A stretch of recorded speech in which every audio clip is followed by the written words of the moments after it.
घेत आहेत. नेमकं हे आंदोलन का चालू आहे? खरं तर आपण पाहिलं तर या ठिकाणी अजित पवार यांच्या फोटोवरती फुल्या मारण्यात आलेल्या आहेत. काही वेळापूर्वी या ठिकाणी जोडे मारो आंदोलन सुद्धा केलं गेलं. त्यामुळे आंदोलक जे आहेत त्यांच्याकडून त्यांची भूमिका काय आहे ते जाणून घ्यायचा आपण प्रयत्न करणार आहोत. ताई, काय सांगाल? जोडे मारो आंदोलन केलंय चक्क. कारण हा खरं तर ओबीसींचा आक्रोश तुम्हाला या माध्यमातून दिसतोय. याचं कारण एकच, ओबीसीचे हृदय सम्राट 606 कोटी जनतेचे जे तारणहार आमचे भुजबळ साहेब यांना जाणीवपूर्वक जर मंत्रिमंडळातून जर डावलत असाल तर या राष्ट्रवादीचा अजित पवारांचा निषेध आम्ही का करू नये?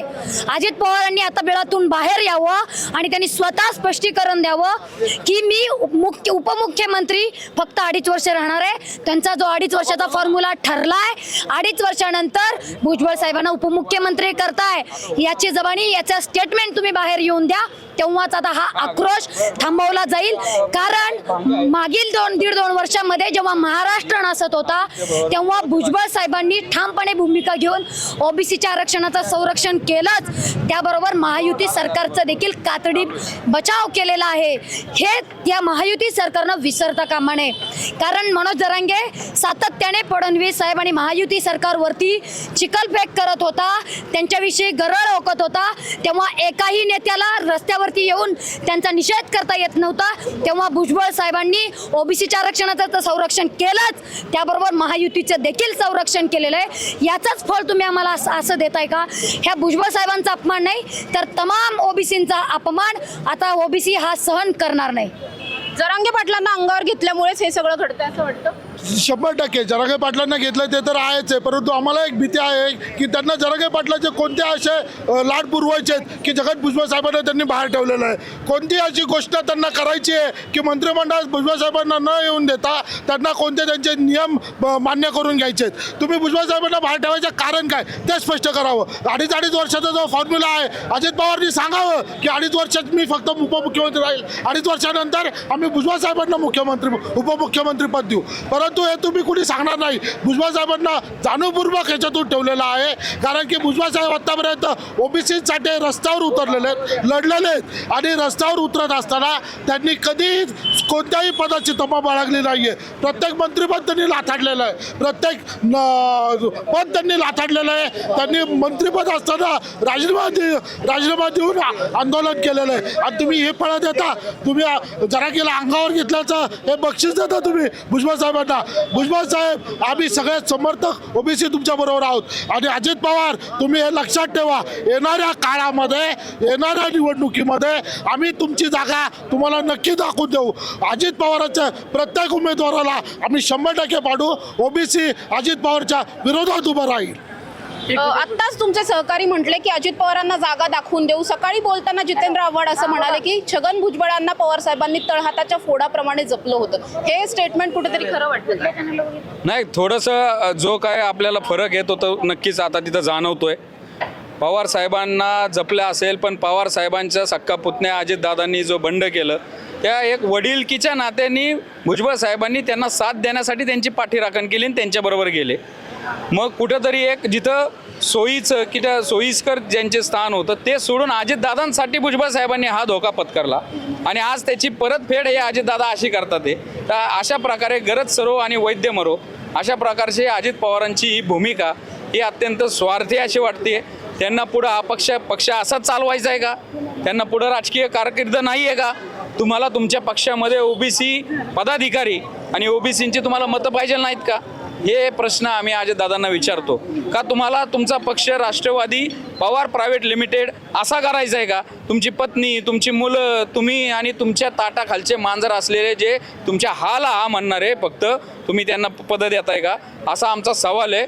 लोकशाहीमध्ये असं चालत नसतं. लोकशाहीमध्ये भल्या भल्यांचं पानिपत झालेलं आहे आणि ओबीसी जसा महायुतीला एवढं बहुमत देऊ शकतो तो महायुतीला रस्त्यावर पण आणू शकतो.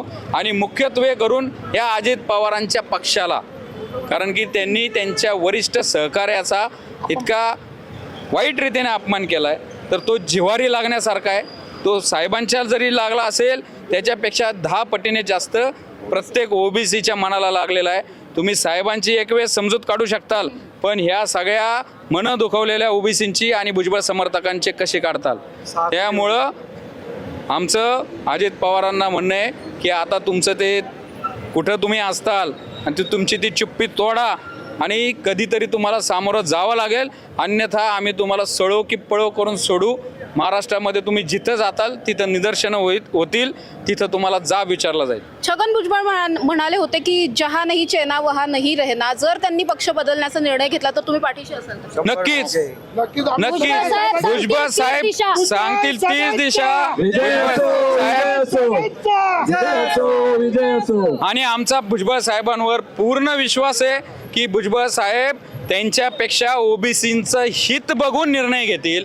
त्यामुळं भुजबळ साहेब जिथं म्हणतील, ज्या ठिकाणी म्हणतील, जसं म्हणतील तिथं आमचा त्यांना पाठिंबा आहे. आणि भुजबळ साहेबांसाठी आमचा प्राण गेला तरी बेहतर, आम्ही भुजबळ साहेबांच्या पाठीमागून हलणार नाही. अजित पवारांना जोडे मारो आंदोलन तुम्ही केलं, पण वरिष्ठ नेते आहेत, त्यांचे स्वतःचे वरिष्ठ नेते आहेत, ते भुजबळांना हे आवडेल असं वाटतं का?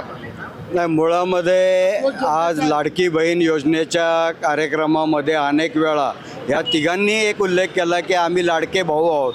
मग या लाडक्या भावांना ॲक्च्युली त्यांनी त्यांची मतं मिळण्यासाठी या लाडक्या बहिणींना फसवलं असा माझा स्पष्ट आरोप आहे. आता याच ओबीसीच्या लाडक्या बहिणी येत्या स्थानिक स्वराज्य निवडणुकीमध्ये निश्चितच त्यांना जोड्यापेक्षाही वाईट मारतील. कारण एक काळ होता की जो श्रावण बाळ आपल्या आईवडिलांना घेऊन जात होता, पण हे रावण बाळ झालेत. हे श्रावण बाळ नाही, हे रावण बाळ आहेत. यांनी ज्येष्ठ नेत्याला, वडिलांसारख्या नेत्यांना यांनी लाथ घालून बाहेर काढले. त्यामुळं त्यांचा 100% तिरस्कार होणार. नक्कीच आपण बघतोय की खूप मोठ्या संख्येने आंदोलन उभं केलेलं या ठिकाणी पाहायला मिळत आहे. माझ्याबरोबर आणखी काही आंदोलक आहेत. काय नेमकी आता सगळ्यांची मागणी असणार आहे आणि आंदोलन किती वेळ करणार? आता भुजबळ साहेबाला का डावलं सांगू तुम्हाला एका शब्दात. भुजबळ साहेब ओबीसीचे फार मोठे नेते हे सर्वांना माहीत.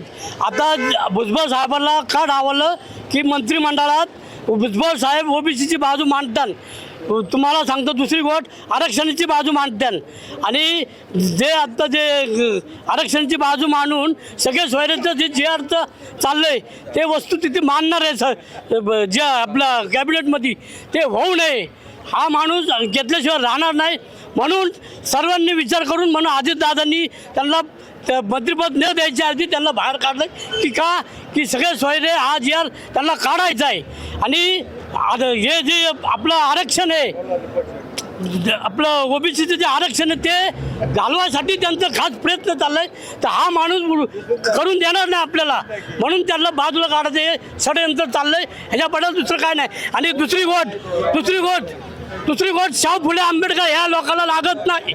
शाहू फुले आंबेडकरांनी डावललं, ह्या लोकांनी शाहू फुले आंबेडकरला डावललंय म्हणून आमचं निदर्श आहे. काय सांगाल? आज सकाळच्या पत्रकार परिषदेत बोलताना उद्धव ठाकरे म्हणाले की छगन भुजबळ आमच्याही संपर्कात आहेत, तसा काही निर्णय परत घेतला तर तुम्हाला आवडेल? याच्यामध्ये भुजबळ साहेब हे राष्ट्रीय नेते आहेत ओबीसी समाजाचे. ओबीसी समाज सगळे 450 जाती, महाराष्ट्रातल्या 4500 जाती भारतातल्या या भुजबळ साहेबांच्या पाठीशी आहेत. आणि जर भुजबळ साहेब जो निर्णय घेतील हे सगळे ओबीसी समाज त्यांच्या मागं जाईल. भुजबळ साहेब सांगतील ते धोरण आणि भुजबळ साहेब बांधतील ते तोरण. मनोज जरांगे पाटलांनी पुन्हा एकदा उपोषणाला बसण्याचा इशारा दिला, या सगळ्यावर काय वाटतं? कसं आहे, मनोज जरांगे हा फेल विषय, हे एक फेल प्रयोग झालेला आहे. त्यांनी सगळं करून बघितलं, उपोषण करून बघितलं, आंदोलन करून बघितलं, सरकार पाडून बघितलं, याद्या देऊन बघितल्या, 40 उमेदवार द्यायचं ठरवलं, उमेदवारी त्यांना देता आले नाही. ज्या माणसांनी जे सांगितलं ते केलंच नाही, त्याच्याबद्दल सिरियसली गांभीर्याने घेण्याचा काही विषय नाही. मनोज जरांगे हा विषय संपलेला आहे. नक्कीच आपण बघतोय की राज्यभरात ओबीसी समाज कुठेतरी आक्रमक झालेला पाहायला मिळतोय. राज्यभरात ठिकठिकाणी निदर्शनं, आंदोलनं चालू आहेत आणि ही आंदोलनं आता इतकी टोकाला गेलेली आहेत की चक्क पक्षप्रमुख असलेल्या अजित पवार यांच्या फोटोला सुद्धा जोडे मारण्यात येत आहेत. त्यामुळे येत्या काळामध्ये अजित पवार सुद्धा आणि एकंदरीतच महायुती सरकार जे नव्याने स्थापन झालेलं आहे, हे सरकार या सगळ्या ओबीसी समाजाला सिरियसली घेऊन, गांभीर्याने घेऊन छगन भुजबळांना मंत्रिपद देतं का, किंवा जशा प्रकारची मागणी केली जाते की छगन भुजबळांना 2.5 वर्षांसाठी उपमुख्यमंत्रीपद द्यावं, या सगळ्या मागण्यांवरती सरकार विचार करणार का, हे पाहणं महत्त्वाचं असणार आहे. कॅमेरा पर्सन निलेश सह Samruddhi Jadhav, top news Marathi, Pune. Tours and travels विश्वातील एक विश्वसनीय नाव मँगो हॉलिडेज घेऊन आले आहेत धम्माल फॉरेन टूर्स. खास तुमच्यासाठी. एक्झॉटिक युरोप 17 रात्री 18 दिवस, साऊथ आफ्रिकन सफारी 9 रात्री 10 दिवस, नॉर्दर्न लाईट्स 8 रात्री 9 दिवस, दुबई अबुधाबी 5 रात्री 6 दिवस, व्हिएतनाम कंबोडिया 8 रात्री 9 दिवस. तर आजच आपली सीट बुक करा आणि आपल्या फॉरेन टूर्स मेमोरेबल करा. मँगो हॉलिडेज म्हणजेच अविस्मरणीय सहलीचा अनुभव. मँगो हॉलिडेज, चौथा मजला, स्वोजस कॅपिटल अतिथी रेस्टॉरंटच्या वर, लॉ कॉलेज रस्ता, पुणे 4. संपर्क पुणे 83 839 505 किंवा 80 80 81 74 54. मुंबई 83 839 503 किंवा 96 53 18 74 78.